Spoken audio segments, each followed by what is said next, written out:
give me fuel, give me fire, give me that which I desire. Ooh.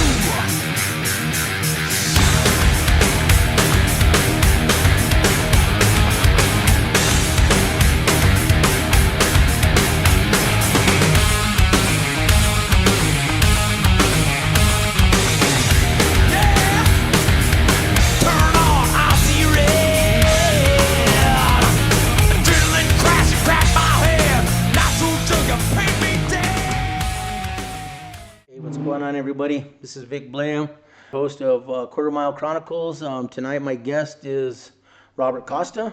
He is the owner of Albuquerque Dragway. I'd like to say hi. Hey. Thank you for coming, Robert. Yeah, no, my pleasure. How's everything been? You know, it has been a long but short off season.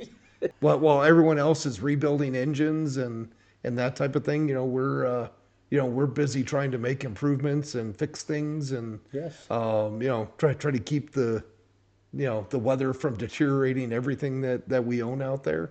Blowing it across into the fence and stuff. Yeah, we spent all last week getting everything all cleaned up and perfect, and then yesterday we had 60-mile-an-hour winds, and it just blew dirt and dust on everything out there. So now it looks like it did a month ago. So with no rain, nothing to keep it down. Yeah. So. Oh well, you guys have your hands full out there. I mean, every year it's the same thing. Yeah. New Mexico weather. Yeah, it's springtime in New Mexico, and you're kind of dealing with what you deal with. You know. So. Yeah, you take the good with your bad. So you are, you own the business and you're the track owner. I mean, how do you juggle the responsibilities of owning the track and keeping up your business? There's moments where it's a lot of juggling. I try to describe, if you remember the old variety shows where you had a guy who had plates spinning on sticks. Okay. It's a little bit like that. It's a balancing act. Yeah. Huh? Okay. So when one starts wobbling too much, you start spinning that one, Yes, sir. and you ignore the other ones for a moment. But I got a very good crew out there, so I'm not all that involved in the running, the day-to-day running of the track anymore. Yes. I'm very involved behind the scenes. Okay. And I say that I'm busier in the off season than I am during the season. Yes. Because there's a lot of stuff that happens from October to February. Okay. And there's a lot of stuff that nobody realizes, but just putting the schedule together takes. I don't want to say it's nonstop because you're doing other things, but it takes about 2 months to put a schedule together. Put the schedule together. And that's doing it for the last 18 years. So we don't deviate from that schedule very much. Yes. But I'm constantly having to look at, when is the Tucson sportsman shootout or whatever it's called. Yes, sir. When is that race? Because that race will affect my race. Yep. If I put it on the same weekend. Yes. When is this race happening? When is that happening? Yeah. The spring fling in Vegas is a big deal for a handful of racers. Yes. But we don't want to lose our handful of racers to another racetrack if we can avoid it. No. And so you're doing a lot of waiting, when is this ET finals? When is this world finals? Or even the divisional stuff. Exactly. Okay. And so unfortunately, you end up stepping on somebody's toes, somewhere along the lines. Yes. But you try to avoid what you can when you can. Yeah. I hear you. No, because we're always looking at the beginning. I mean, it's not like we do a lot of traveling anyways. Right. But we do the showdown and. Right. Now that Phoenix is back open and stuff, we're thinking of maybe some stuff out there. But I mean, for the most part, we're dedicated to here, and Right. And this is where we race, man. Yeah. So so let's talk about the track and the evolution of it. What are some of the biggest changes you've made in the track since taking ownership, and what's still on your wish list to do? So, we'll divulge this now because virtually nobody knows about this one yet. Okay. What we have spent the last 4 months on is putting in 14 permanent bathrooms. Oh shoot! Nice. They're still small spaces, I mean, it's not like it's a big giant building. Yeah. But they are permanent bathrooms with real flushing toilets, with lights, with fans. Running water. Yeah, all. running water, the whole thing. Oh, nice. And that is probably the number one complaint that we get from people. Okay. Is bathrooms. Bathrooms. And I was reading about a big racetrack in Florida. They kind of put out a poll or a survey to people, and hey, tell us your gripes and your complaints. Yes. The number one thing on that list out of 400 comments was bathrooms. So we just spent a lot of time doing that. Okay. But in the last 18 years, some of the things that we've done is we extended our concrete pad, Yes. Which was about 150 feet. We extended that to 500 feet. Okay. We have gone through, we've bought a lot of equipment to make track prep better, to make cleanup easier, to make safety better, including, going and buying better fire suppression equipment. Okay. So when we do have a fire, we're more prepared for it. Nice. We've put up LED lights. We've put in better sound systems. We've put in different timing systems. Like buying equipment, the tire rotator that we have. That's the OG. That's the original tire rotator that was built out of Bandamere. Okay. So that is number one, serial number one. We were just lucky enough that they made us a deal because they were wanting to go and buy new tractors and build them slightly better. Okay. But now there's maybe 75 or 80 of them, throughout the world. Okay. And Albuquerque has one. That's one of them. Okay. So that's it's the one that we've always used. Yep, it's the one that we've always used. We've been. Oh, okay. Okay. But before then, I watched people drag tractor tires, on the racetrack. I've seen other people, they use what's called a static drag, and there's still a lot of people who use a static drag. Okay. And that is you take a slick and you cut the sidewalls off, and you use just the main part of the slick. Okay. And you put a little bit of weight on that, and that puts a little bit of rubber on the tracks. All right. It does not do the same thing that a tire rotator does. Yeah, I know. Buying sprayers, putting up new grandstands. But probably the biggest thing we did was all of our pits, now have asphalt millings on them. We can park probably, without getting real tight, we can probably park a good 150 cars, all on pavement. Oh, sweet. Yeah. So there's a lot of racetracks that can't say that. No, there's not. So I mean, are we looking at maybe having bigger races, or are you trying to? Well, bring other... I would like to. I'd like to have bigger races. The biggest problem is getting people to travel. Yeah. And we are basically 450 miles from everybody, and people like to travel about 300 miles or less. So that's the problem is, and so getting the people from Denver here is a problem. Getting the people from Tucson or Phoenix or Dallas or anywhere else. Amarillo. Even Amarillo. South, El Paso. Because like Amarillo, it's almost the same distance to go to Dallas it is to come to Albuquerque. Oh, really? So they're.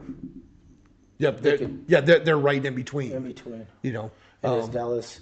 I mean, does Dallas have more like bigger purses, or are they? Well, yeah. Because Dallas is 4.5-5 million people. Oh. To draw from. They get a lot more cars. Yeah. Okay. And the same thing like Phoenix. Phoenix is a bigger market, and the Phoenix racers will all go to Tucson because Tucson's not too far away. Yeah. So when you start looking at trying to do big dollar stuff, there's only 3 ways to make big dollar stuff work, and that is a lot of cars, a really big entry fee, or sponsors to pay for it. Yeah. Or some combination of those three. Okay. Well, the problem is we don't have a whole lot of sponsors who want to pay for it. We don't have a lot of cars, Right. and we have people who don't want to pay a lot of money. Yeah. You know, looking at some of the events that Tucson is getting ready to have here in a couple of weeks. It's almost a $500 entry fee. Yeah. And when I try to do a $500 entry fee, everyone freaks out. But that's a $500 entry for 3 days. Right. It is. Compared to a 1 day. Sure.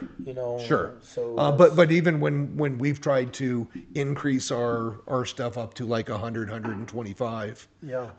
And say, hey, maybe we can't pay out $10,000, but we'll try to pay out, like $3,000 or $4,000. Okay. We get no more cars than when we charge, $80 to come in, and you can race for 1,000. Do you think? When you put out those races, are racers attracted to the 1/8 mile stuff or the 1/4 mile stuff when it comes to big money races like that? A lot of the big money races are 1/8 mile, simply because it's faster.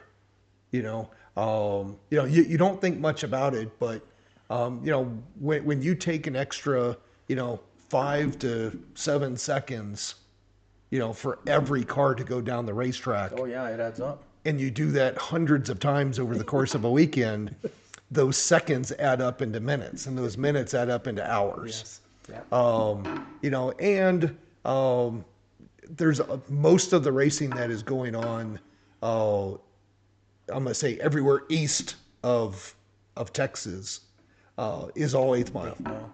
There's very little 1/4 mile racing that's actually going on. Yeah. With the exception of some of the NHRA stuff and still the West Coast. They still like to do a lot of 1/4 mile stuff. Yeah. Well, that's the thing. Joe Kidd and Bill Kidd were having trouble with their hangover race. Right. Because it was a 1/4 mile. Right. And they were getting calls. Hey man, make it an 1/8 mile. Right. And so one of the things that we've done is we split our season. This year, I think there's one more 1/8 mile race than there is 1/4 mile race. Okay. Last year it was split perfectly even. And this is just on our bracket races. All of our test and tune stuff is all 1/4 mile.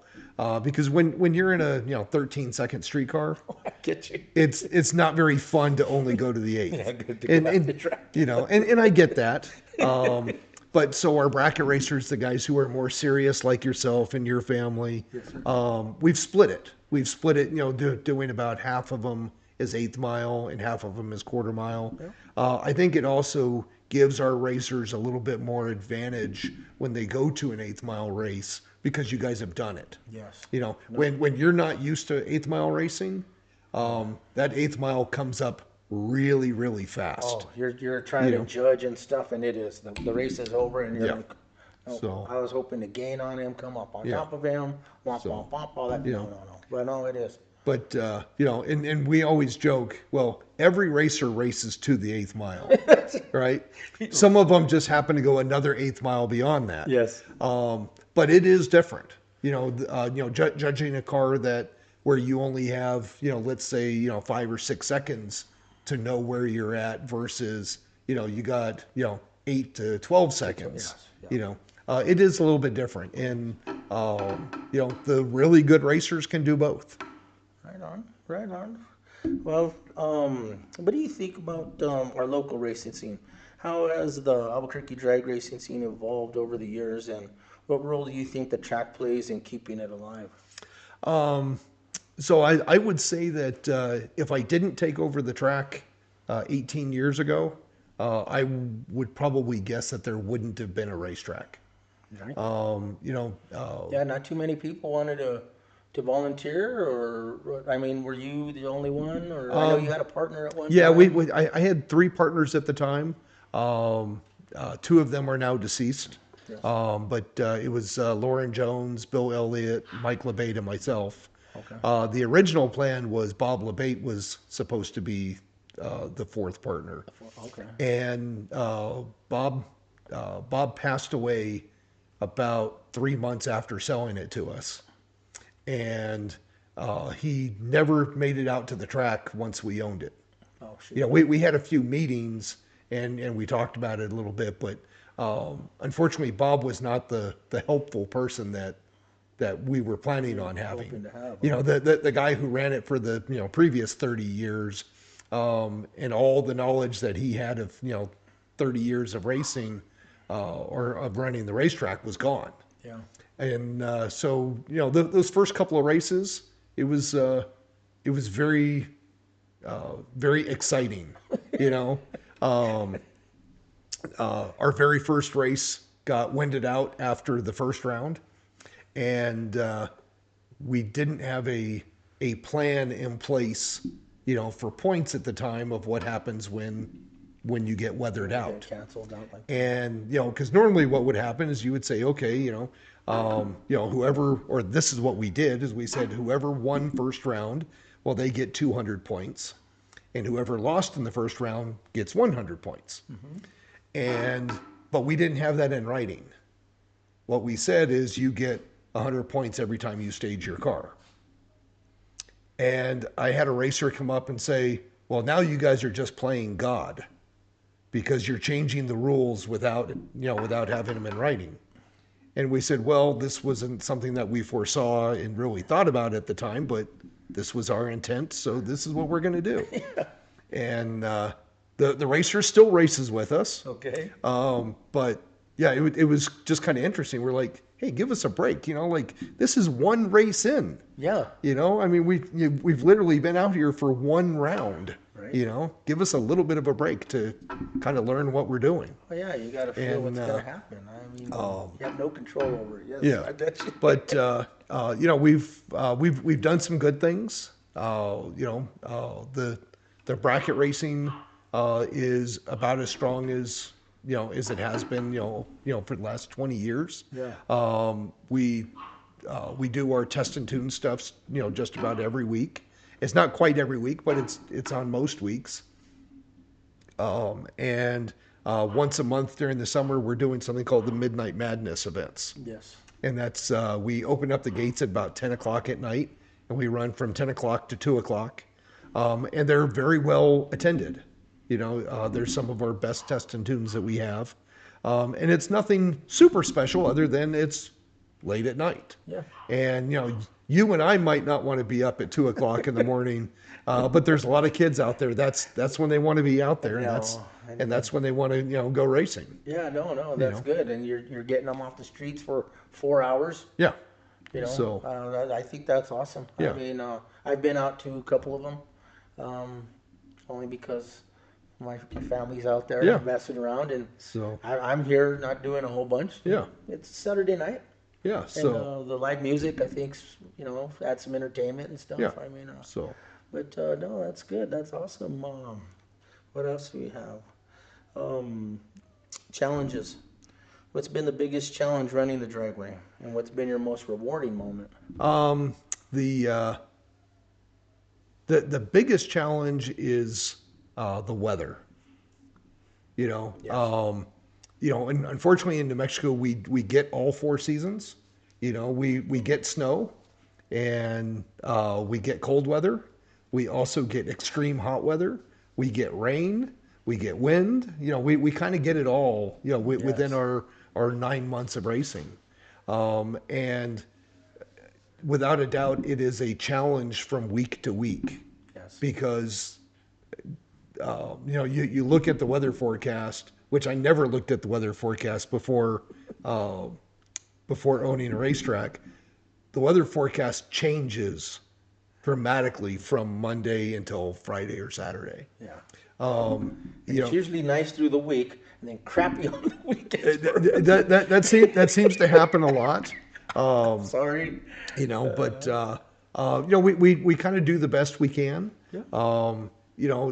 We try not to cancel a lot of events, but we also try to be realistic. So like our test and tunes, we won't cancel them until like right before the event happens, or sometimes even, well, we think it might rain, but we're not quite sure. We get open, we race for a couple hours, and then it rains. Yeah. And the problem is you just don't know when it's going to rain. Yeah. The winds, they're a little bit better about predicting the winds, but the rains, they're horrible at it. Oh, yeah. There's been so many times where it will rain in town and it won't rain a drop at the racetrack. Oh, yeah. But also at the same time, we try to be more realistic when it comes to our races, because we have so many racers who come from Farmington, from Santa Fe, from Los Lunas. They're coming from Vegas. other places. Oh, yeah. And it takes a lot more for someone like yourself to get your race car out there than it does somebody who's just driving out there in a street car. Yes. So we try to be a little bit more observant of the weather when it's coming up. The last races that we had, or that we didn't have last year, we were pretty sure it was going to be only about 45 to 47 degrees. Yes. Which is too cold to race. Yeah. It's not too cold to race street cars, but it is too cold to race a car like yours. Yes. And so, we try to look at that, and, you don't want to call it too early, but you don't want to call it too late. Yeah. So when we have like a Sunday event, which is what we would be doing in November of last year, we had a Saturday and a Sunday event. We called it on Friday because, just as the week is coming along, it's not getting any better. It's not getting warmer. And the track prep is more intense, let's say, or you have to put more material down if you wanted to go and try to race it, and then you waste the material. The problem with doing track prep in the cold is you can get away with a little bit more material because it is colder, but the problem is the track just isn't warm enough to accept the tire. It's kind of the same exact thing as when the track is too hot. You get out there, in the middle of the day, and it's 100, 105 degrees.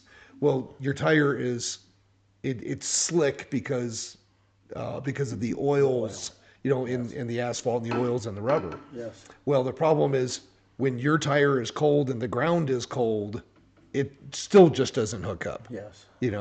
So we try to be observant, with that, and do what's best, not just, for us, but for our racers. Oh, yeah. Because we recognize that there's a lot of expensive driving. If you're coming from Farmington, you have hundreds of dollars worth of fuel just to get here. Yes.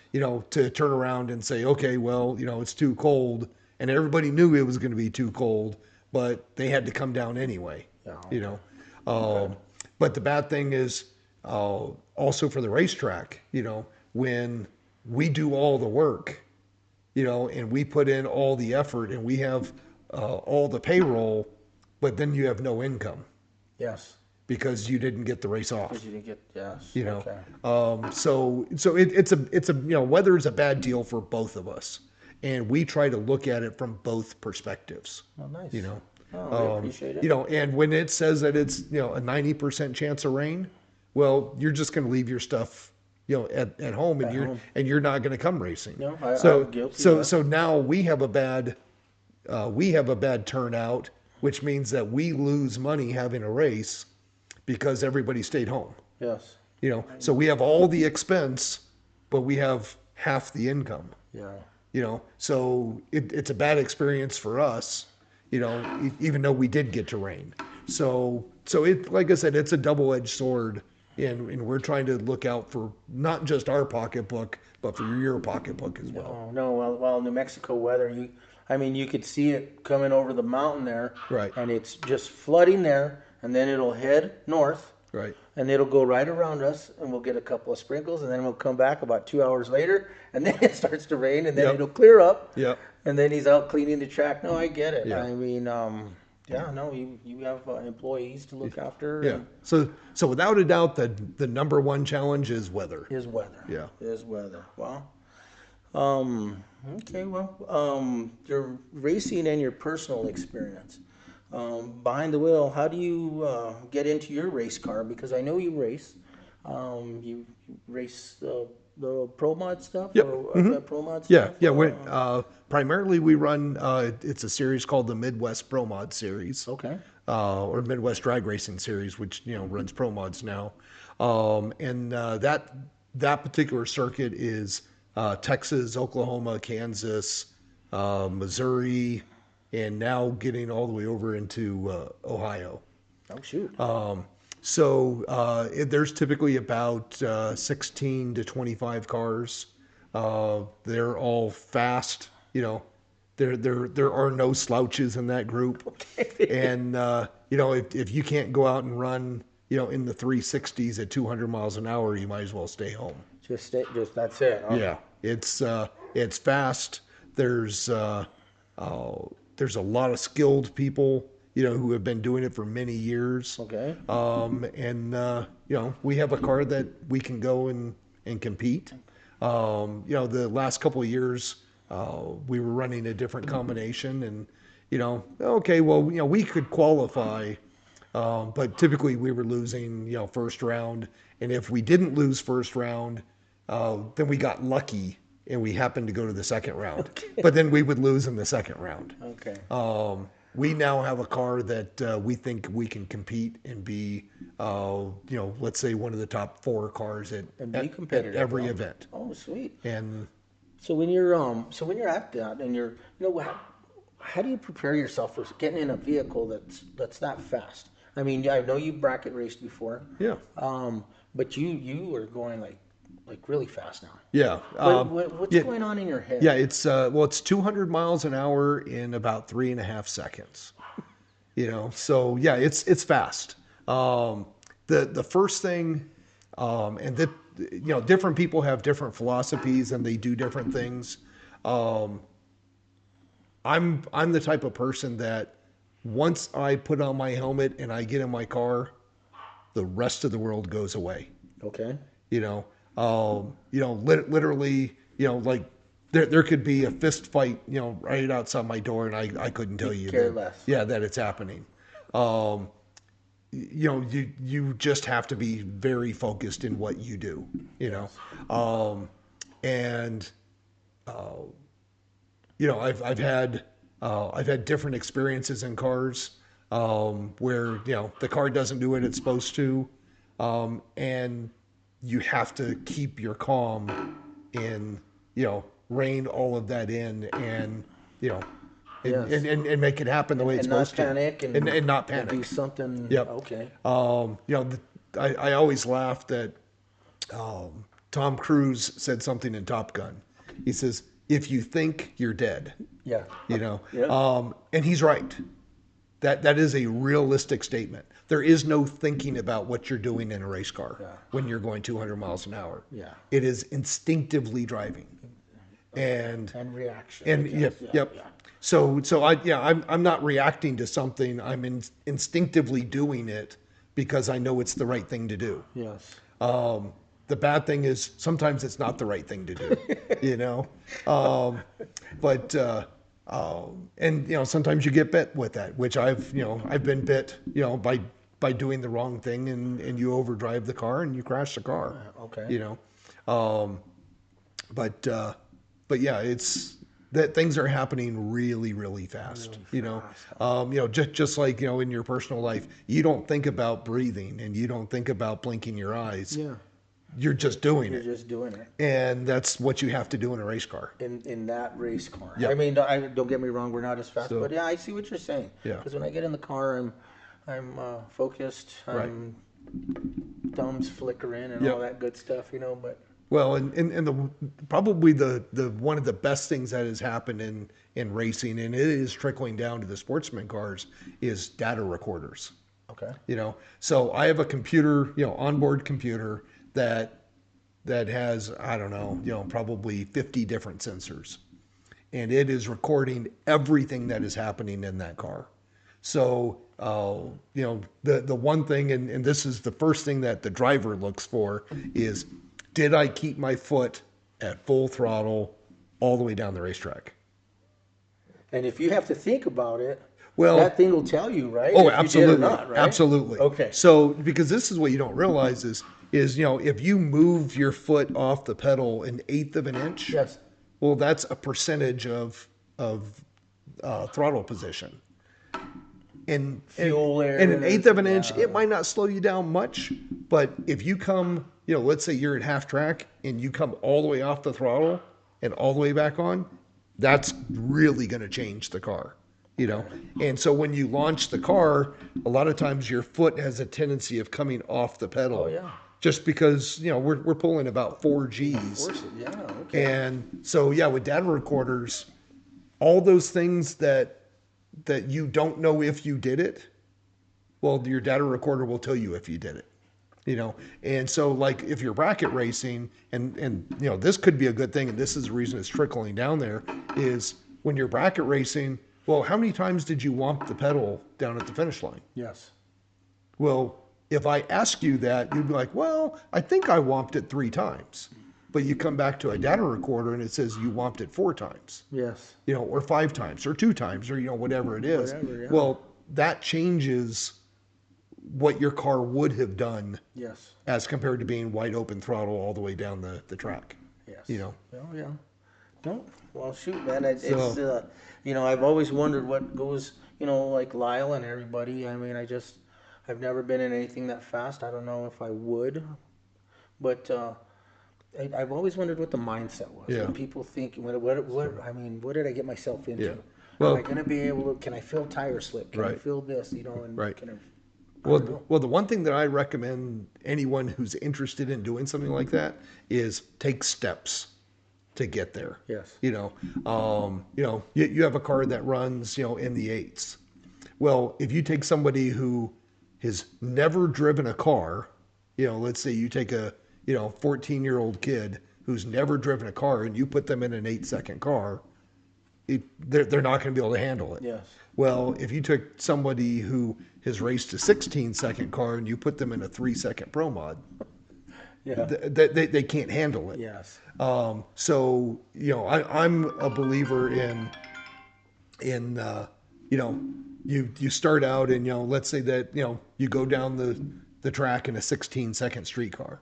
Well, then step up and now you go down in a 12 or 13-second Yes. street car, and then you go to an 11-second car and a 10-second car and an 8-second car.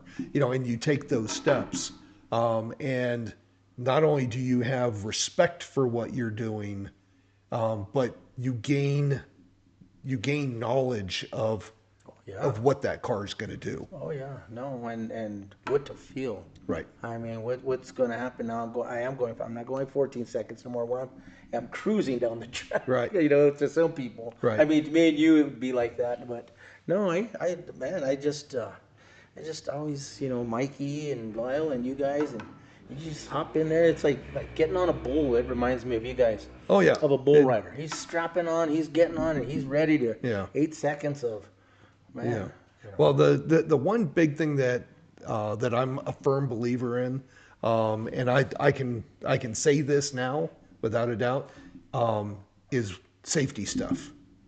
Because you're talking about a bull rider. Yeah. Okay. Well, if you just go out there and if you look at bull riders today, they're wearing hockey helmets. Vest. They're wearing, Oh, yeah. I'm gonna call it a ballistic vest. Yeah. They're doing things to protect themselves because of so many people who have gotten injured. Yes, sir. Well, this last year I crashed my car and I hit a wall going about 160 miles an hour.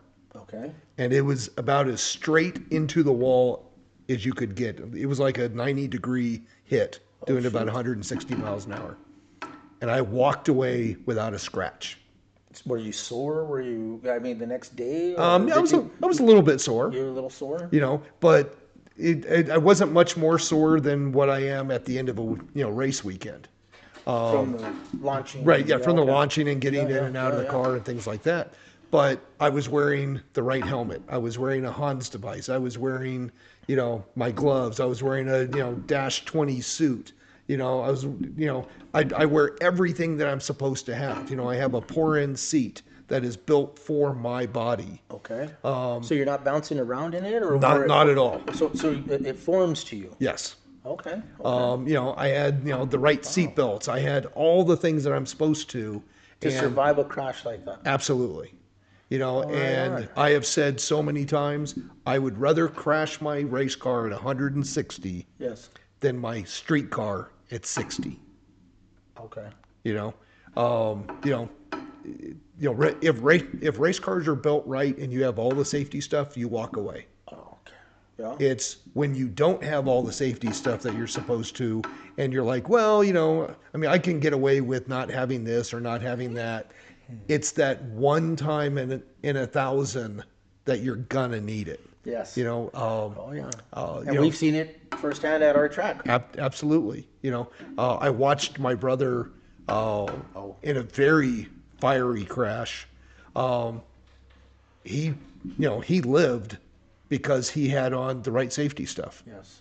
You know, if he would have, you know, cheated and said, oh well, I don't have to have that fire suit. I just have, you know, I could just wear, you know, sweatpants. You know, Yeah. He wouldn't be here today. Oh goodness. You know, I mean, that was probably one of the biggest fires I had ever seen. Oh shoot. And that was at our track? That was at our track.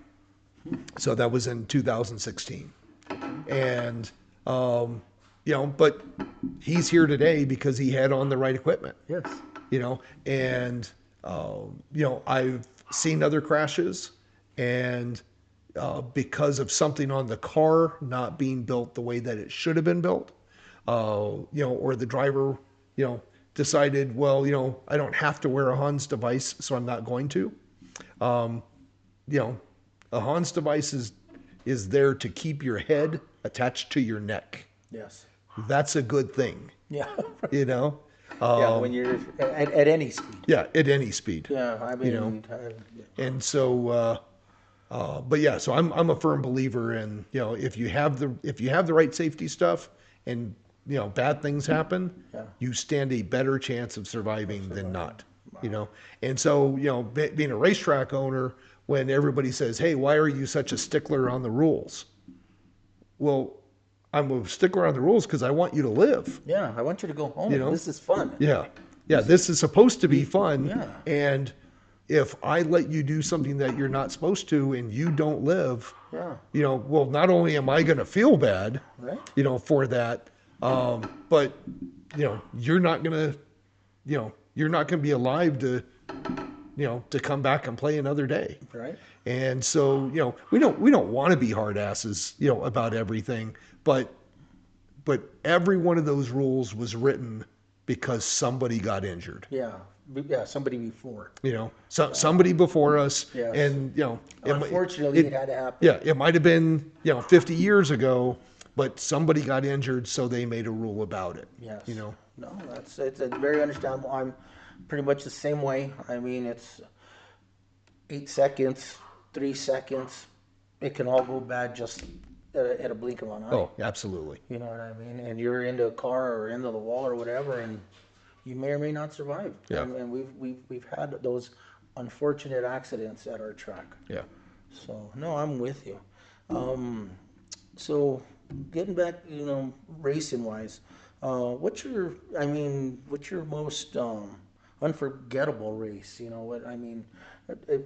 Was there times of races that you had won, or a race that you had come up against a heavy hitter that's, you know, you always hear these heavy hitters and you may have won it or took them out or whatever. Yeah. So probably one of my most successful races, and we unfortunately didn't win, but back in 2016, I was running a Pro Mod with a nitrous motor in it. It was a beautiful 1970 Duster with a 903-inch nitrous motor in it. And we decided to put smaller tires on it. We put a 10.5 tire on it. Oh, goodness. So it's about the same height, but a lot narrower. And so we go to a big race in Las Vegas. There was... was it a 10.5 it was tire class? Yep, 10 fire class. And there was... trying to remember now. I want to say there was like 49 cars going for a 32 car field. and we qualified second. Wow. And we set low ET of the event, and we're going into the finals, and we have the guy covered, absolutely covered. You know, we just ran 600ths of a second. This is heads up. Okay. Yeah, we ran a 4:03 the round before, and he ran a 4:10. So the numbers were in your favor. Yeah, absolutely in our favor. Yes. And you know, we go up for the final round. Well, we had never been to a final round at that race. And the guy that we're racing had, you know, well, what he knew and what we didn't know was as the track got cooler, and because they change the order of how the cars are run for the finals, it was going to get cooler and cooler and cooler, and the track gets tighter. Okay. So we left the tune-up exactly the way it was, and he knew that he needed to step up his tune-up because it was going to grip better. Okay. Well, that's what you meant by the track getting tighter. Right. So it was getting better. Yes, the track got better. It was able to hold more horsepower. Yep. Okay. And all of a sudden, instead of running a 4:03, we slowed down and we run a 4:06. And he went from running a 4:10 and he ran a 4:05. And beat us. Yeah. You know, I mean, that's inches, feet. I mean, that's probably a few inches. You know, I mean, you know, maybe 6 inches or so. Yeah. And well, depending on starting line reaction and all that stuff too. But so and we were about dead even, you know, dead even on the tree. Yes. And we just couldn't get there. You know, so that was probably, you know, one of the more memorable races. You know, I've raced a lot of other, you know, really good racers. You know, we had a big race in Tulsa a few years ago, and we did not have the fastest car, but we had a car that would go down the track every single time, you know, but that was all it had. It had no more. You know, we could run, you know, at the time we were running 390s, and we go into this race and we were racing every heavy hitter that there was. Yes. And, you know, one of them red lights, you know, another one shakes the tires, you know, another one, you know, just doesn't go down the track, you know, and so luck was on your side. And here we are, we went 490 every single pass, or 390, you know, every single pass, but that was all we had. We didn't have any more. Yeah. And, you know, so we won that race when we never should have won. Like, we shouldn't have made it out of the first round. Yes. You know, we should have lost. We should have lost every single round, and we didn't. We just squeaked it out. No, I'd rather be lucky than good sometimes. Oh, absolutely. So that's cool to hear. I didn't know you'd won one of those before. So, all right. You know, Rob, out of all your cars, I mean, a favorite setup. What's your go-to car? Do you still have a bracket car? Do you? So I have a bracket car that I'm building. Okay. It's not done yet, and I just I took it apart. You know, I bought a used car. It's a 27T, you know, Brogy Roadster. Oh. Always wanted one, and a few years ago I bought one. It needed a little bit of TLC, so I tore it all apart, and I'm making all new panels for it and everything else, and then just got busy with Pro Mod racing, and you know, so it's sitting in the shop, and you know, hopefully this year we'll get that one done. Oh yeah. You know, the current car that I have right now, which is a 23 Mustang, probably my favorite car. You know, it was out of all your Pro Mods. Out of all my Pro Mods. Okay. You know, it's fast, it's cool looking. It was built for me, which I've only had 2 cars ever built for me. Yeah. And you know, it's like having a custom suit made. Okay. You know. No more off the rack stuff. Yeah, if you go to and you get a suit off the rack, it just doesn't quite fit right in all the right spots. Yes. And when you have a car built for you, you know, where you want your foot, that's where they put the pedal. Okay. You know, and where you want the wheel, that's where they put the wheel. And it's a different feel, you know, when you have something made for you. And So, who is the maker of this race car? it's a Larry Jeffers race car Okay, and they're out of St. Louis. okay. And so, it's got a big 526 Hemi with the screw blower and a big injector on it. Makes somewhere in the neighborhood of about 4,000 horsepower. Gee You know, whiz. and we like I said, we crashed that car, but getting that car all fixed up, and we'll be probably picking it up here in the next month. Oh, it's that far along Oh, yeah. already? Yep. Oh, okay, good. Yeah. Because I YouTubed it, and Robert Costa, Right. and these people put out a pretty good video of that vehicle. Oh yeah. Did you see it? Yeah, I have. Yeah. So I was like, wow, this sucker's nice. yeah, it's And then I saw the video of you crashing, and I just bring that Yeah. up. But you brought it up earlier. Is that the same vehicle yes, you ran? yep, same vehicle. So yeah, and no, it's one of those unfortunate things where I drove the car about a half a second longer than what I should have. Oh, good.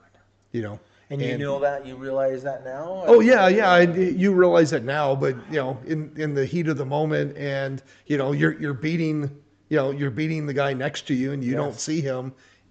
I drove it just a little bit further than I should have, and it got into the middle of the track, and lost traction in the middle of the racetrack, and crossed the center line, and then it yanked over and hit the right wall. Damn So. it. So, well, I mean, it's a beautiful car. Yeah. I've seen it. So. I've seen the videos of it. Yeah. I was like, wow. So.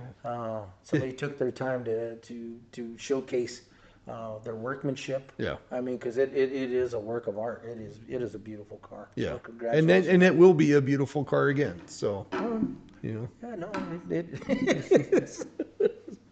So, racing, owning. Do you find more excitement in running the business or the thrill of launching your car and the competitiveness of drag racing? There's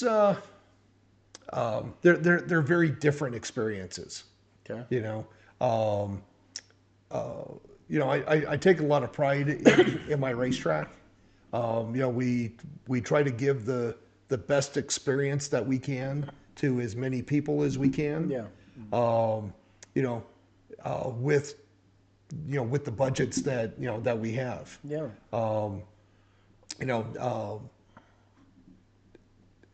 Racing cars, it's very different. Well, yeah, from the pro that's been out there 20 years to the street racer that comes out for his first time. Yeah. And he's hooked. Right. So they're different experiences. I do struggle with racing here at home. Okay. And I've talked to other people, and they understand it. So the first problem is when you race at your home track, everybody wants to talk to you, and so everyone's coming to your pits, and everyone's doing this and everyone's doing that. Yes. Well, then add on the fact that I own the track, so then I get sucked into the racetrack stuff, as well. But with people coming to you with issues or something? Yeah, people coming up with issues. Okay. All of a sudden, should we do this with the track prep? Should we do that? It looks like it might rain. Do we need to move the schedule around Yes. to try to get this qualifier in, before it rains, or so. But if you're not there, this should be. Well, yes, right? yeah. So somebody ends up making that decision if I'm not there. Yes. But my race crew will tell you that, because I'm a very hands-on person. Okay. When I'm at the racetrack, I'm helping with the car. I'm dealing with the car. I know the tune-up. I know what we're doing. Okay. When we race here, I show up to the staging lanes and I get in the car. I have no idea what the tune-up is. Yes. I didn't help. I didn't do anything, because I'm dealing with all the other things, that go on, with that race. Yeah. You know. So does that Does that kind of mess you up, getting into your rhythm or your groove or No, something? no, we were talking because about earlier, because or- again, when I put that helmet on and I close my door, yes, it's, the rest of the world has gone away. the you know, track can deal with it when I'm And, coming back around. No, I get you. and so my crew knows this, right? And so when my door is closed, I have a crew member who stands at my door, Okay. and nobody comes up to my door. Nobody opens up my door. Yeah. Nobody asks me a question. Yeah. Because when I'm in the race car, I'm in the race car. Yeah, no, And right. and I'm focused. Focused, I'm yeah. laser focused. And a lot of people will think that I'm being rude because I don't let people come up to my door, once Yeah. my door's closed. Or come up to you and they're all, "Hi, Robert," or whatever. Exactly. Yeah, You know. yeah. No, No, you- and it's not being rude. It's this is what I have to do to stay safe and to do the things I'm supposed yeah, to. the distractions. You don't need any of those kind Right. of things. I got you. Yeah. I mean, even when we're racing, the distractions and you're up there to do your job on the tree. Yep. And make sure that car gets down there safe. Yep. And you come back in one piece. Yeah. No, I'm So with you. yeah, so even when I'm at a racetrack and when I'm whether I'm at my racetrack or someone else's racetrack, I acknowledge. I'll go through and I'll talk to people in the staging lanes, but once they're so far into the staging lanes, I leave them alone. Yeah. So if you're in the back of the staging lanes, I'll come by and I'll say hi and give you a fist bump and stuff like that. Yeah. When you're at the front of the staging lanes, Yeah. I won't even give you a head nod. Yes. I ignore you because I want you to be focused on what you need to be Exactly. focused on. Exactly. Whether it's a 3-second or 15-second car. Yeah. No, I'm with you. Yeah. No, that's good to know, man. Because I don't think it's right that anybody goes up and tries to get your attention. Their intentions aren't bad. They're just, hey, I know that guy. Yep. And look at that car that he's driving. That's Yep. a badass car. Yeah. So One of the things that I kind of envision is, kind of think of like a quarterback in the NFL, right? Once they go from the huddle, yes. and they go up to that line of scrimmage and they're getting ready to do their thing. Imagine if somebody over on the side, tries to wave and say, hey, Mahomes, hey, how are you doing? Yeah, Brady, whatever. Yeah, he can't pay attention to him. No. Because if he pays attention to the person on the sidelines, it's over. It's over. And that's the same mindset you have. Yep, getting in absolutely. that car. And you just, like I said, you have to be laser focused in what you're doing. Oh yeah, no, that's a lot of motor. What did you say? 5 what? This is 526 cubic inches. Of a Hemi. Yep, it's a Hemi. And a Hemi, for those people who don't know, the spark plug comes down on top of the piston. So, okay. so like a big block Chevy, it's coming in the side of the head. Yes. It actually comes in the top of the head. Okay. And so it goes straight down into the piston. It's a hemispherical engine, which, they've been making for the last, 50, 60 years. Yes. They've been making them a long time. Wow.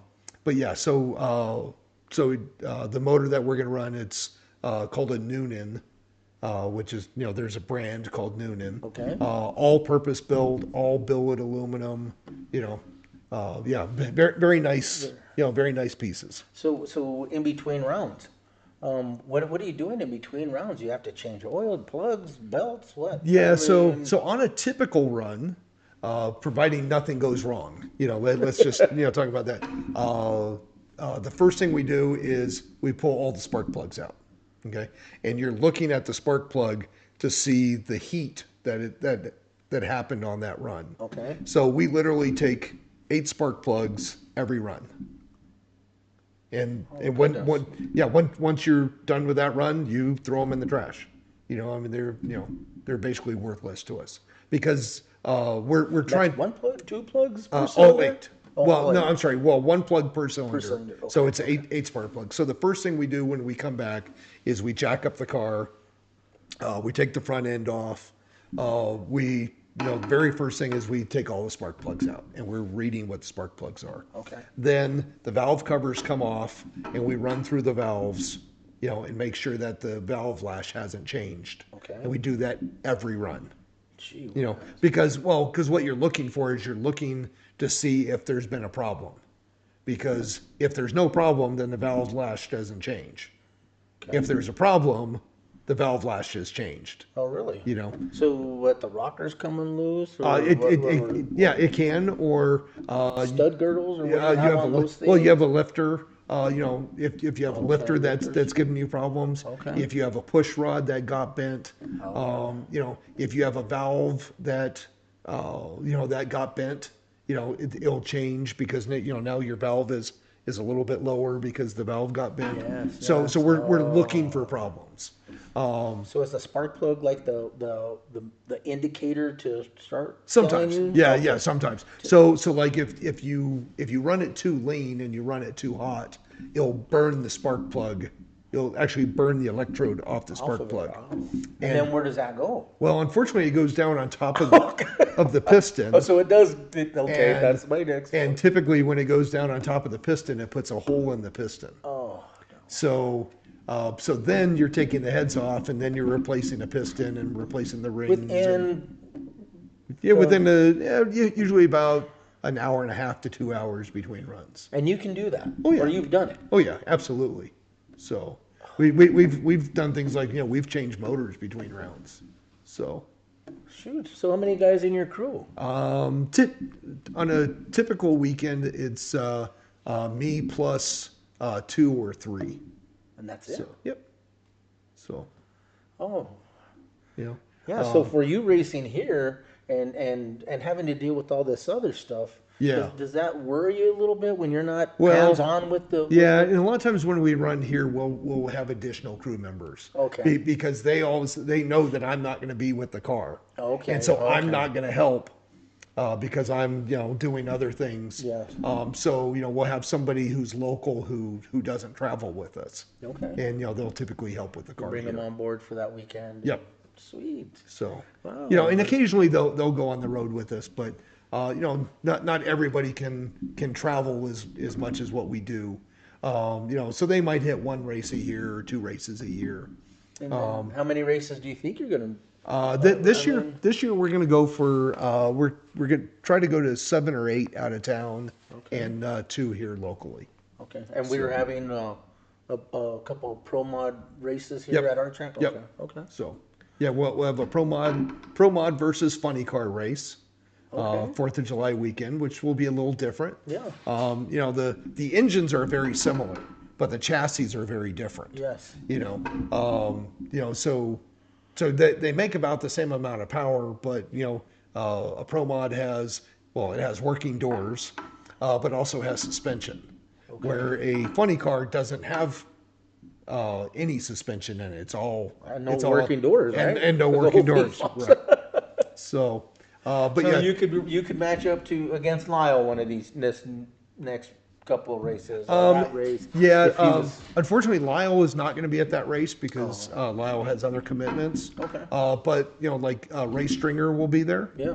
Who's another Nitro funny car. Yes. And but yeah, and interesting enough, it would probably be the only time I've ever raced Lyle. I think in my 30 years of racing, I don't think I've ever raced him in any class in any car. Yeah. Well, So he doesn't race had he bracket raced? I mean, that I don't know of. oh yeah, he was actually a big bracket racer in the 80s and the 90s. Okay.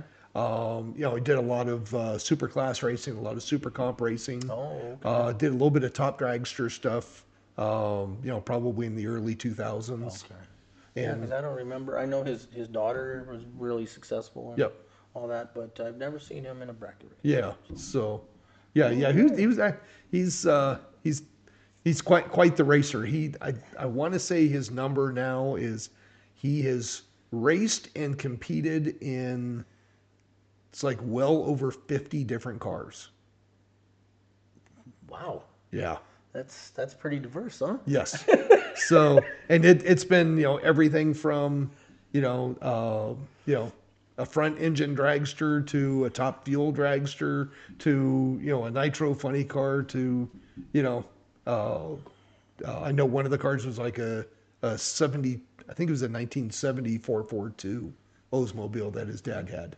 So, but yeah, he's driven a lot of different stuff. Oh, So sweet. Those are good memories. I want to get a hold of Lyle and catch him at one of his weekends here yeah, and spend some time with him as well. But so just moving on, and the future and the legacy here, inspiring the next generation. I mean, what advice do you have to some of the street racers, and not just street racers?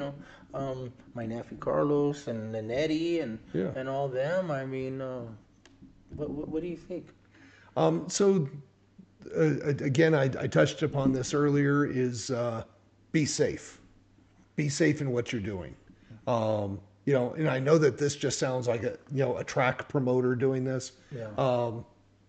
Taking the cars that are as fast as they are today and racing them on the streets is just stupid. Yes. Oh, yeah. Things happen so fast, and you're talking about, when you're on a racetrack, there's only one other idiot, next to you, and so you only have to worry about you and him, right? Yes. You don't have to worry about a dog running across the racetrack, or a child running across the racetrack, or somebody pulling out when they're not supposed to because they weren't paying attention to you coming at 100 miles an hour down the road. Yeah. So I know it sounds like a racetrack thing, but cars are fast now. They are so much faster than the muscle cars, that you grew up with and I grew up with. Yes. They're fast. They're really fast. Yep. And so stay off the streets, come to the racetrack, even if it's a test and tune night, it's $30. Yeah. There's no cops that are going to hassle you. Right. You're in a safe environment. If something happens, we have EMS there. They're going to take care of you. So that's the first thing. The second thing is, come out and just have fun with it. It took me a long time to figure out some of our test and tune people, because they don't care about being consistent in what they do. They only care about how fast can I get my car to run. And I was in a car club, and it took me going out with my car club to figure out. That's all the guys cared about. That's all they cared about. They didn't care about, my car could run 15 seconds every single time. Hey, my car went 14.95, and yours is only going 15. I'm faster than you. And I'm like, well, yeah, but, I had a 20 light and you were 400 on the tree. Yeah. Right. So I got there, 0.4 of a second before you. Yes. And yeah, but my car's faster. But it's faster. That's, so come out and have fun doing it however you want to do it. Bracket racing is a great thing because it makes all the cars equal, and it makes, now it becomes a driver deal. Yes. How quickly can you react, and how consistent can you do what you're doing? Yeah, every time, all the time. Yes. And so, but have fun doing it. I'd love to see families come out and be families at the racetrack. That's how I got involved in drag racing. Okay. Was I was about 18 years old, and my brother had decided that having a fast street car was stupid, and he needed to be on a racetrack. So he built a race car. And so he was a couple of years older than me, and I started going out to the racetrack with him.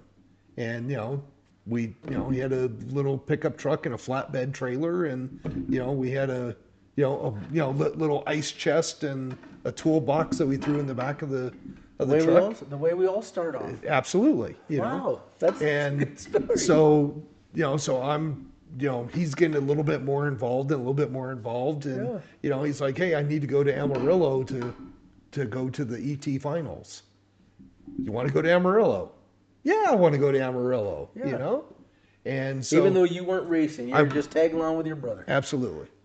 And so I did that for a few years, and then I was in my early 20s, and he was selling that car to get into another car. Yeah. And so I bought that car from him, and had to go out and find a flatbed trailer, and I didn't have a pickup, so I had to sell my car, and I went and got a little Explorer, and I did that for a few years, and it just built up, and every few years I'd go a little faster and a little faster, and here you are in 3 seconds. now I run 200 miles an hour. So It's very me and Art very similar. Art was out there first, just in this Firebird of his that he was just out there just smoking the tires in, and went out there, and after that I built the El Camino, and we've been out there ever since. But so and you have a big group out there now, Yeah. because you have it's you and your two brothers. Yep. And then Manny the third. Yep. And then Manny has Damien, three different kids that are racing. Damien, Is that right? Lynette, and Carlos. Yeah. So I mean, you guys have a big family outing out there. Yeah, no, and that's and it all started just by getting them out there. And my nephew Manuel, he used to say, "What are you going to the track for?" "Oh, that's stupid," he would tell us. "You're going down the racetrack in a straight line. That's stupid. Yeah. I'd rather go fishing." And then he got out there, and now look at him. Oh, yeah. 2 cars later. Yeah. And he just went to Dallas to get a new trailer. Yeah. So. How the tides have turned. No, absolutely. It's funny. But yeah, go out there and have fun with your family, because that's what it's all about. And that's what it is. I mean, we enjoy each other's company, and it's funny because those every 3 weeks that we get to see each other, we get used to that. Right. So after the season, like even here, I mean, I'll call them like every 3 weeks, and we'll have a poker night. Oh, cool. We'll come and we'll play Texas Hold'em and have a potluck and stuff. I need to see them. Right. I haven't seen them. Yeah. And that's just the way we are. So, but no, I was following my brother's footsteps just like you were, man. He got me out there, and now I'm hooked. Well, nice. So, damn older brothers. I tell you, yeah. I mean, I could have a lot of money saved up. Yeah. Instead, they spent a lot of money on a vehicle, though. Yeah. But so, what do you think's keeping drag racing alive here? I mean, what do you see for the future of Albuquerque Racetrack? Do you have a plan to keep? I know your plan is to keep making improvements, but as far as I know we've had some of the 505 cash day stuff, and do we look at maybe stuff like that, Rob, in the future? It's those no prep kind of things. Is yeah, that popular? Well, it is and it isn't. Okay. So the first thing is, it's kind of weird. No prep doesn't mean not. It actually doesn't mean no prep. It means very light prep. Yes. You still got to put something down. Yes. Yeah, you still have to clean things, and you still have to do some other things. That is relatively popular, because people think that it makes all the cars equal because of the track, and the track isn't in the good conditions. I'm not in favor of that, because the one thing that we as a racetrack can bring is we can bring track prep. And bringing really fast cars and putting them on a bad track just doesn't sound like a good idea to me. Yeah, it sounds disastrous. It does. Yeah. So every time that we open the track, we try to provide as good of a track as what we can. Yeah. Especially depending on how fast the cars are. But yeah, there's big tire stuff, there's small tire stuff. There's I'm gonna say more simulated street racing. Okay. Like the All Out Call Out group that comes out. Yes. They're doing what's called index racing.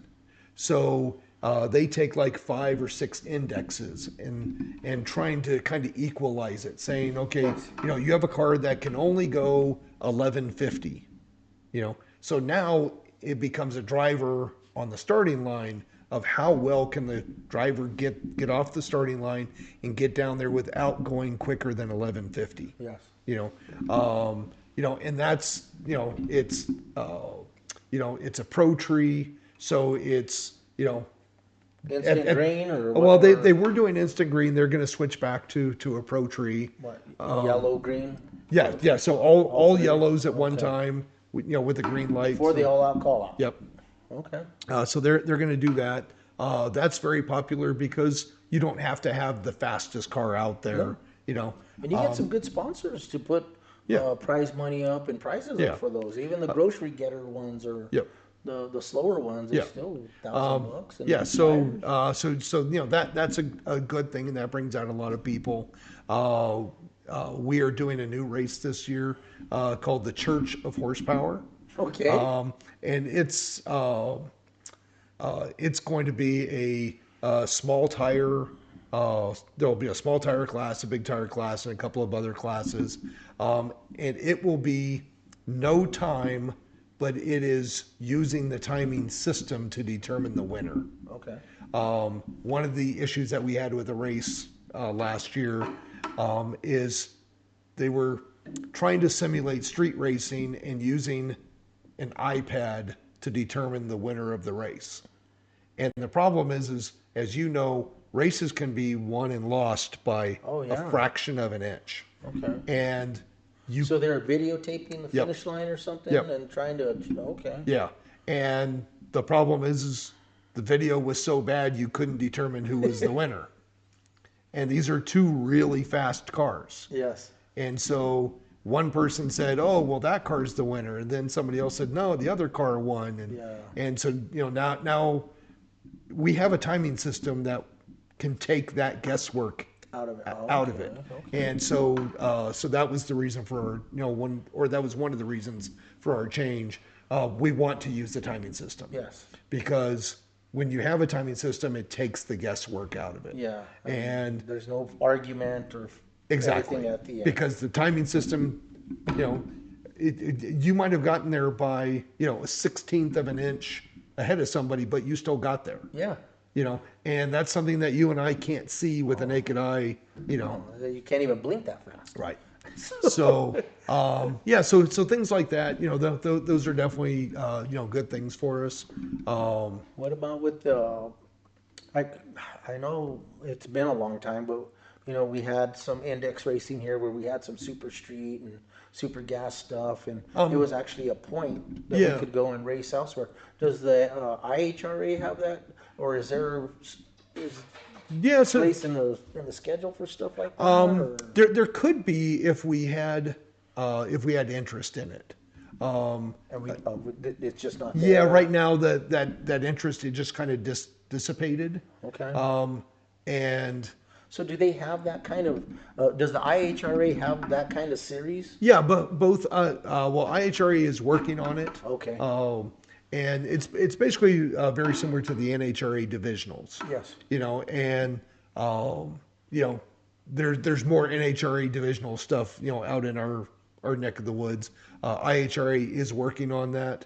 I don't know exactly what their plan is or when they're going to have it. But we can do that kind of stuff on our own if there is interest in doing it. Okay. And just there was a time in the early 2000s that there was a lot more interest in throttle stop racing. Yes. And that's the way that we would describe it. Yes. And a lot of the bracket racers just decided, I'm tired of slowing my car down. Yeah. I want to go as fast as my car will go. From A to B, yes. Yeah. So, but if we had some racers who had some interest in it, we could do that again. Yeah, definitely open up and keep an open mind about it. No, Yeah. I mean, we did it the one time, and it was like, it was pretty cool because I got 1 point that made me eligible to go, and I got to race the race in Phoenix. Okay. For Super Street. Right. I'd probably never do it again, but I got to say I did it. But so if you had, if you could race at any drag strip, where would it be, and why? Have you ever been to the Smoky Mountain ones, or what's that one? Yeah, Bristol. No, I haven't been to Bristol. I've heard some good things and some bad things about Bristol. Bristol, okay. So what would be the one racetrack that I haven't raced at that I'd like to race at? Yes.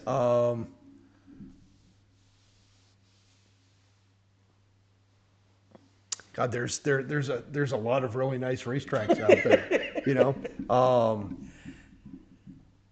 It's just finding an event for the Pro Mod Series stuff, or Yeah. or could you race another class? I Yeah. mean, well, I saw the Pro Mod stuff this weekend. Right. Racing. Yeah, the World Series of Pro World Mods. Series, yes. Yeah, so I competed in the first two World Series of Pro Mods when when it was at Denver. Oh, really? That was at Mile High? Yeah, they had it in Denver a few years ago, and then they kind of stopped it for a couple of years, and then they brought it back. That's a really good series. There's a lot of really fast cars there. Yeah. It's a good time of the year in Florida because It's in Florida. Yeah, That's where that race was. Yeah, it's in Bradenton, okay. Florida.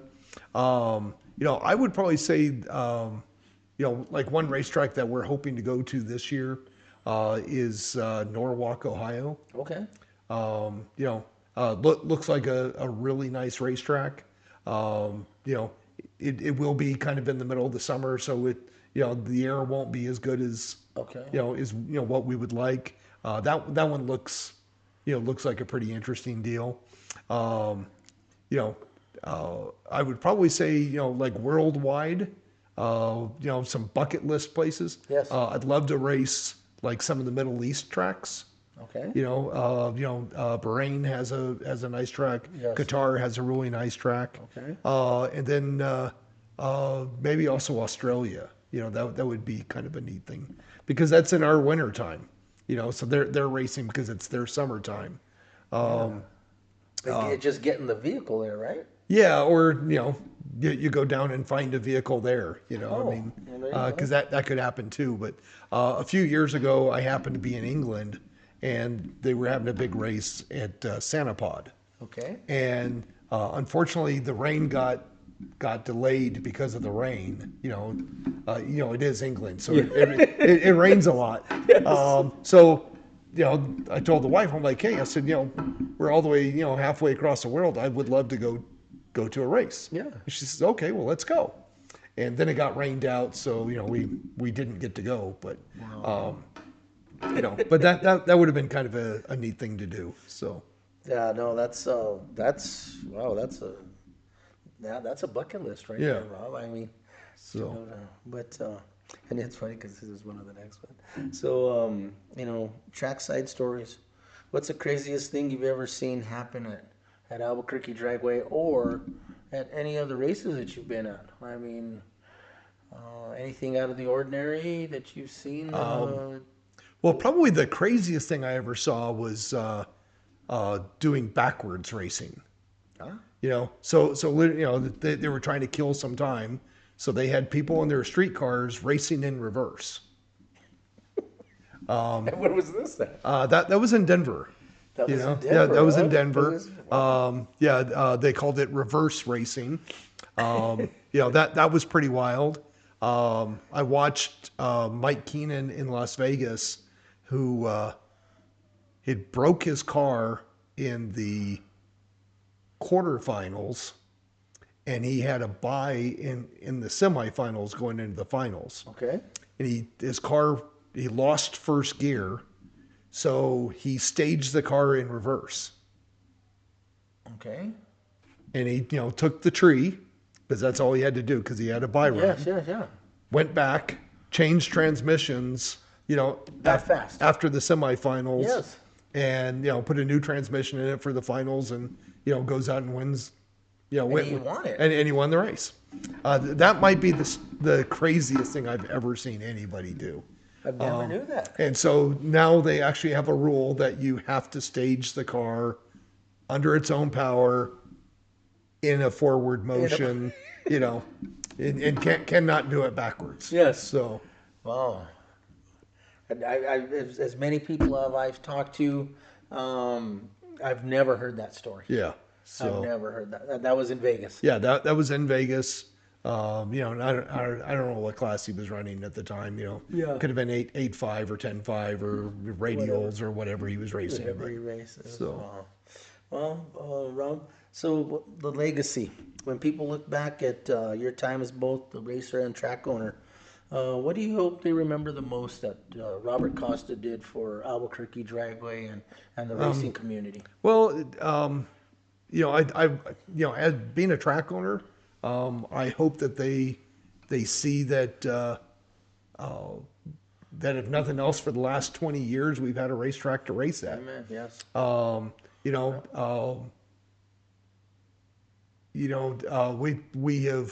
We have done our absolute best to make improvements just about every year. Some years it's big improvements, and some years it's small improvements. Yeah. But I look back, and when I bought the racetrack, I bought it because I said I think I could do a better job. And I think that we have done a better job, in a lot of cases. Yeah. You Don't get me wrong. I mean, Bob did it with the bare minimum. Oh yeah. I have I have a lot more respect for Bob LeBate being a track owner now than I did when I was a racer racing with him. Yeah. So I hope that people look back and say, hey, we wouldn't have had a racetrack if he wasn't doing it. Yeah.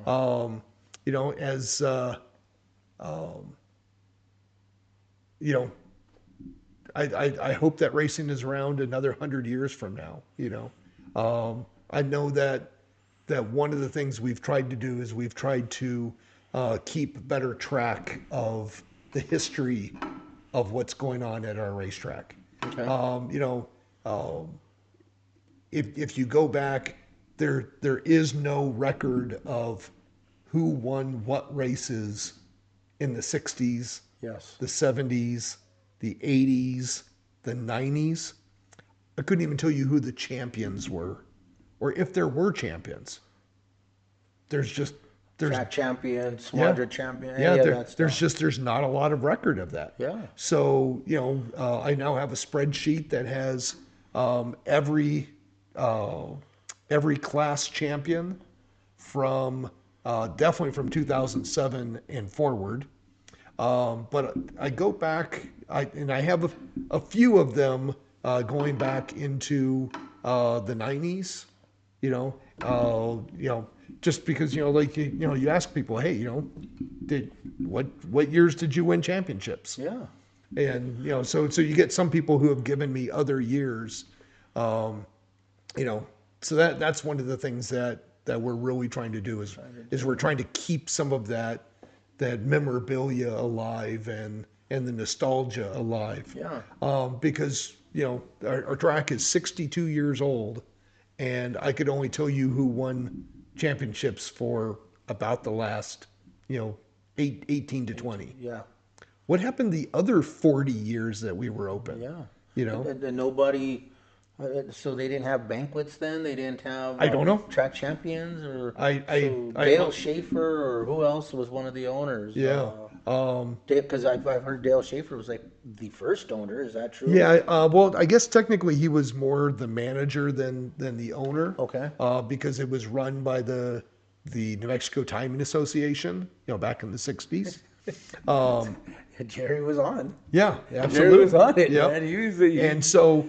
There's like a lot of pictures that have been taken, and so there's some stuff that's been recorded and documented, but even if you ask Dale, did you guys have track champions? I don't know. Yeah. It was 60 years ago. He just doesn't remember. Yeah. And so we've been working hard to try to document some of that stuff. Well, good for you. That's good to know. Yeah. I mean, without asking, I guess Tony knows quite a bit. I guess I could ask him and see if there was anything like that back in the day. I mean, he'd been out there since he was, I don't know, 12, 13, 14 years old with Marvin. Well, I definitely know that, under Bob LeBate, that they They had banquets. Yeah. They had some championships. Yeah. Well, that's when I first started racing. Was about that 2007, 5 area. Yeah. But I know going back into the 80s and the 90s. Oh, okay. They definitely had that stuff. Okay. But who were the champions? No idea. Yeah. And even when you go and you talk to someone like Mike LeBate, who I know he's won championships. Yeah, exactly. But he's like, I don't know. I don't know what championships I won. I mean, he doesn't even know what years he won championships. Well, he was wearing the one jacket this last year from. I don't even remember, but it was a pretty old jacket. Yeah. So. That he was showing off. He still fit in it. Yeah. Barely. It was So, like, fat guy in a little coat. Yeah. So, but yeah, so that's some of what we're really working on, and trying to have some type of record of it. Nice. Well, good. I mean, anything else you want to add before we? No, I want to thank you for doing this. Oh, heck yeah, this is man. a cool little project, and that's all it is. Rob. Wish you the best of luck, and I think that as you do this more and more, you're going to hear some great stories. Oh man, because racers have some great stories out there. No, they're all different. Yeah. Everybody's memorable race is something different than yours, and their bucket list and everything else. Well, and everyone has a different perspective. Of right? what happens here and what happens there, and No, that's good. I appreciate you coming down and spending your Tuesday night with me, man. I don't know how this is gonna work out, but I want to put it out there so that people can get a feel for what drag racing is and what we are as a family. Because when we're out there, it is a family. After the tree's down. And we're after hours, and we're all gathered at Franco's pit or our pit, or that racing family comes together over there. And when we travel, it's pretty nice because we all pit together. Yeah. And it's not just about the Blair racing or Franco racing or whoever. It's about Albuquerque drag racing. Right. And that's what I did. Yeah. So, all right, man. I appreciate you having me on. Oh, thank you for coming, sir. All right. Right? Cool.